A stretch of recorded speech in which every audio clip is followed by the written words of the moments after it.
The COB is brought to you by Pepperstone, trusted by traders in over 160 countries. From Barangaroo Studios, here's what you need to know about the day in business and finance.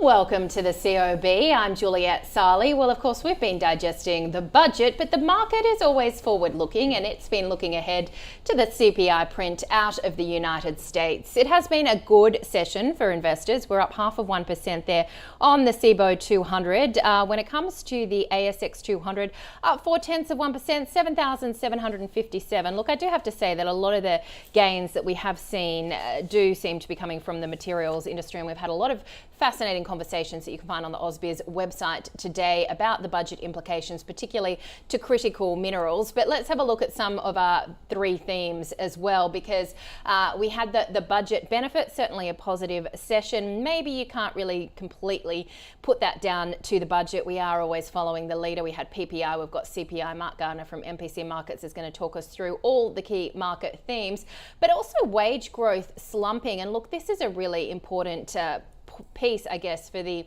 overall RBA in what they're going to do in terms of interest rate momentum. So we saw the wage price growth slowing for a second consecutive quarter in March to 0.8%. Economists therefore tipping further easing that could potentially, I guess, lower that chance of an interest rate rise that some in the market are calling for. But of course, most people in that camp have just higher for longer. November is where we might see a cut. Miners above ground, we talked about the critical infrastructure spend, a lot of focus on some of those mining players. And I just had a really fascinating conversation with a small cap. You can find it online. When a Pervra producer gets to it in about 20 minutes time, she's a very busy lady, but it is a really fascinating conversation because this stock, AGC is the code, they're up something like 100% today because they just not only struck gold in New South Wales, they also struck silver, which they're sending off to Canada. But of course, more broadly, we saw a lot of big momentum coming through in the big players as well. BHP up 2.5%, South 32 up 1.5%, Rio up by 1.6%. Let's talk you through as well what we saw in terms of some of the sectors and getting through those miners that I just touched on. I always just get so excited and I forget what's coming up, but there you go, they're on your screen. Healthcare as well. Let's have a look at CSL and Cochlear looking good. Ramsay not so well. Ansell had a good day, up by about 4%, and the banks as well. Oh look, CommBank looking okay. The others were in the doldrums a little bit today. Well, of course, we were focused on the budget, but elsewhere, Southern Cross board, I think that's a different stock than the media company, but rejecting this acquisition plan from ARN. We also looked at Iris, the firm reporting security breach on third-party platform. BHP, as we mentioned, leading the miners higher. The Anglo American story, of course, unveiling a bit of a divestment plan to focus on its potash, copper and iron ore assets, and CSR recovering after dropping earlier in the day. The firm reporting weaker aluminium operations owing to high energy costs. Another stock I'd like to point out that we don't have on the board, but it was one that really caught my eye today, and I think it was stock of the day as well, was IDP Education, you know, this Australian international education services firm listed on the ASX. Shares actually soaring. Now, it's not because of the budget. In fact, Jefferies cautioned the company could see downside risk to its estimates due to restrictive international student policies announced in the budget. But it soared after an independent review of the UK's graduate route recommended the status quo of the program, which allows international students to stay in the UK for 2 years after graduation. We are going to get to that in the stock of the day momentarily. But first, let's get to our guest and welcome to the COB, Mark Gardner from MPC Markets. Good afternoon. Sorry to keep you waiting. We had a busy day today, but you were saying, and quite rightly, and look, I've heard it from a lot of people, the budget, you know, had been leaked, not so much market moving, but when you look at some of the players in terms of that critical mineral space, lithium, nickel, what are you sort of seeing? Look, I think it was a really good result for them overall. I think this will just sort of drift through. These are tax cuts, so you're really not going to see an immediate result for quite some time. But I think that's really, you know, it's fairly positive overall. I don't think it's quite as inflationary as many of the journalists and pundits are playing out, to be brutally honest. What, a journalist trying to get a headline? Well, who'd have thought? Who would have thought? But yeah, and some saying it's the stupidest budget and all this sort of thing. I think it was very much headline grabbing. It was pretty steady as she goes. I don't think it's that inflationary. We've really had we're really just playing catch up in terms of that bracket creep, and we're not even clawing back half really in the last 18 months. And I think that the critical minerals thing makes a lot of sense as well. So. I think the likes of BHP, I think it's extraordinarily cheap at the moment. The Anglo American things obviously confuse things quite a lot, but if you look at all of its peers, if this deal doesn't go through, I mean, we should be probably more around the 49 mark, not the 44 mark, to be honest. And particularly with copper hitting fresh record highs last night, and obviously because of BHP's iron ore is so massive, people have been saying, go have a look at IGO. Well, I mean, BHP's nickel division is just dwarfs IGO in terms of nickel. So it's just part of a much larger package. So, and obviously we've got that potash project starting next year for BHP as well. So I really think that once that deal either gets done or is taken off the table, either way, it rallies, pretty significantly from here. Yeah, interesting on the budget point. I saw Scott Phillips say that if the $300 rebate is coming off your energy bill, it's not that you're getting cash in hand to spend, which is the point. They're not trying to be inflationary, but are you then just going to go, look, I'm just going to use more electricity? Look, I think we're starting to run out.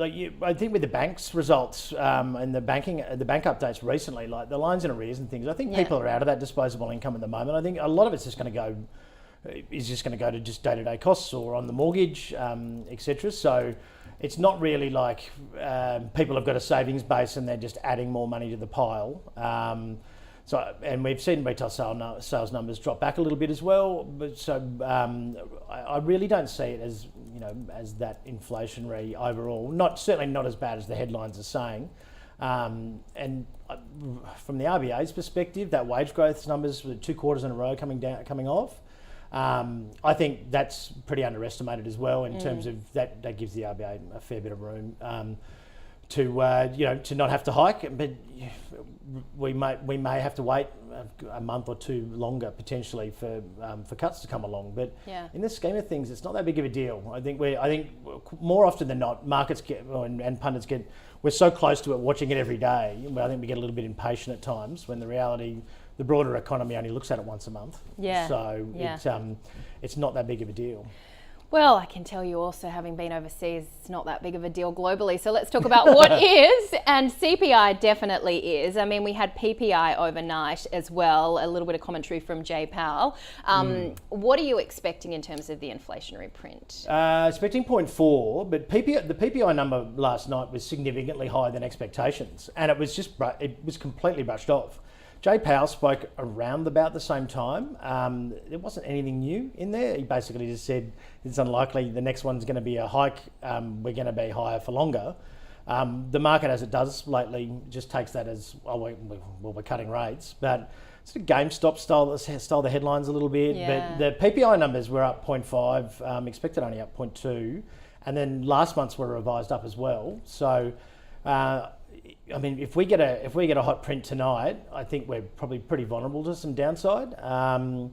But it just seems to be that the market just keeps marching on. I think even the bond yields drifted off after that PPI number, which I was really surprised about. But I think it's very rare that PPI precedes CPI. So I think I was always expecting the market reaction to be fairly muted, but certainly not been that much higher.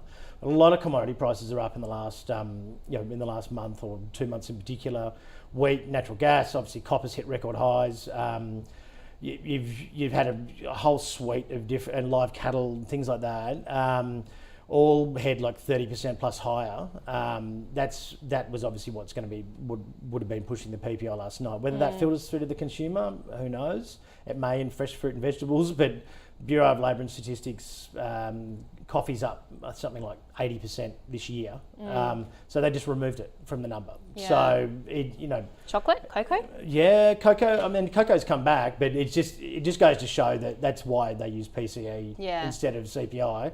Because if it's too inflationary or if it's too volatile, they just remove it. So we should see a fairly decent market reaction. I think tonight will decide whether the sell in May unfolds or whether we just start to grind higher. Now, you mentioned GameStop. I mean, this is extraordinary. Just, do you think that this sort of, I want to almost say silliness is coming back? Because it happened during COVID. Everybody's bored, a lot of everybody just, going on social media. I mean, for Roaring Kitty to come roaring back, if you like, what is driving this when it's clearly not fundamentals? Look, it's isolated to one stock. Yeah. I mean, realistically, it has absolutely no bearing on the broader market. I saw a lot of quite a few analysts last night say that this will help the market see through inflation and interest rates. That's possibly the dumbest thing I've ever seen written in 30 years of being in financial markets. Like, it's isolated to one stock. They're picking on a short. The short's actually a quarter of what it was when they managed to catch the hedge fund managers off guard. And those, the hedge fund managers, while they were caught off guard that particular time, they're not going to make that mistake twice, to be honest. And retail guys up against professional guys, particularly second time round, I really can't see this being a long-term thing. I think Bill Gross last night just said you just have to short annualised vol. Yeah. So, which is a very smart play because it's not going to last for very long. I think AMC's already tried to sell some shares. I think GameStop last time tried to do a cap raise as well to take advantage of it. But it's 60 million in profit or something, and that drove it it's up 350%, $14 billion market cap, with no growth on the horizon. So it's just literally it's a betting. It's two groups of people betting against each other. There's going to be a loser and there's going to be a winner. But in terms of broader market, it's a great story, but there's really no effect. So. I really, it'll be interesting to see how it unfolds, but we certainly won't be getting involved. Yeah, and it will be about CPI. All right, Mark, sorry to keep you waiting, and thank you, No as worries. always, for your insights. Mark Gardner joining us from MPC Markets. I mentioned the stock of the day was IDP Education. We heard from Andrew Violent from DP Wealth Advisory, Henry Jennings from Marcus Today.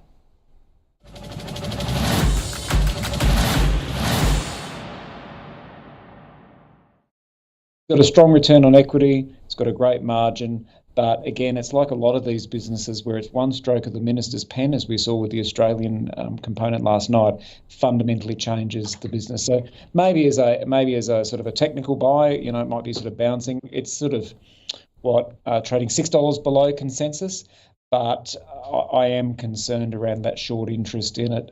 So I would struggle to have it as sort of a portfolio hold, but maybe as a short-term momentum play. Can't help but feel this one is starting to look a little bit interesting at these levels, even after the 8% rise that we've seen today. If they slip back tomorrow because of a little bit of lacklusterness after today's bounce, I'd be probably a buyer around 16.50 for a bounce towards $20 over time. But some of the uncertainty has gone. It is oversold. It has been a dog. We could see some tax loss selling coming up in June, of course. But that may be an opportunity. 16.50, I'd be a buy. Here, I'd be a holder.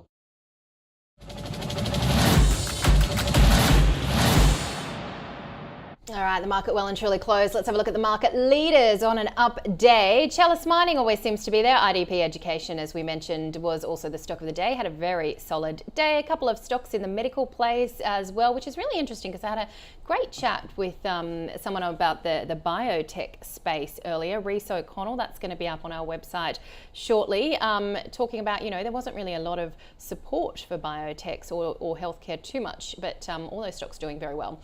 In terms of the laggards today, Weebit Nano, Core Lithium, Helios, Polynovo, Fletcher Building.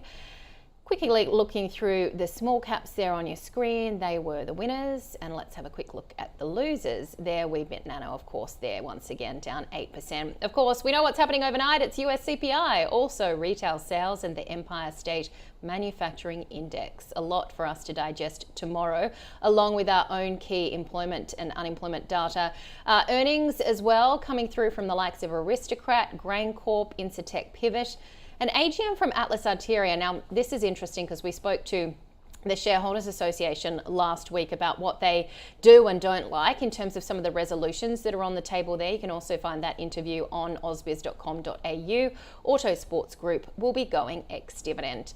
A final look at the market this Wednesday. It has been an up day. We are focused on that inflation print out of the US tonight, but of course we can say a little bit perhaps of the budget bonanza, up by 0.5%. Certainly the miners looking very solid today. That is it for this Wednesday. We'll be back from 9:40 Eastern. Enjoy your evening.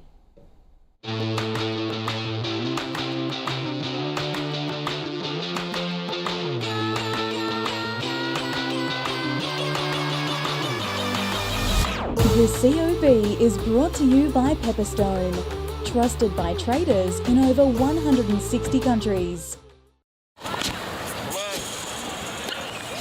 Gil. Oh, hey, Ken. Here we go. You're still trading? Pepperstone. Trusted in over 160 countries. You? Well, I'm still with... I don't think anyone trusts them. No, I'm fine with it. Just like I'm fine with my trusty coach. 1980s John McEnroe. Pathetic! Horrible! 1980s, huh? So, really temperamental? Keeps me on my toes. Awful! It's a bit intense. Be better! Still fine with it. Use your racket! He's just staring at us. Yeah, sometimes he yells and then sometimes he just stares. Is he aiming for your face, Gil? He's fine with it! Yeah, he's definitely trying to hit you. Fine with it. Don't be fine with it. Switch to Pepperstone, trusted by traders in over 160 countries. Come on, you cannot be serious! Don't do that. Ow.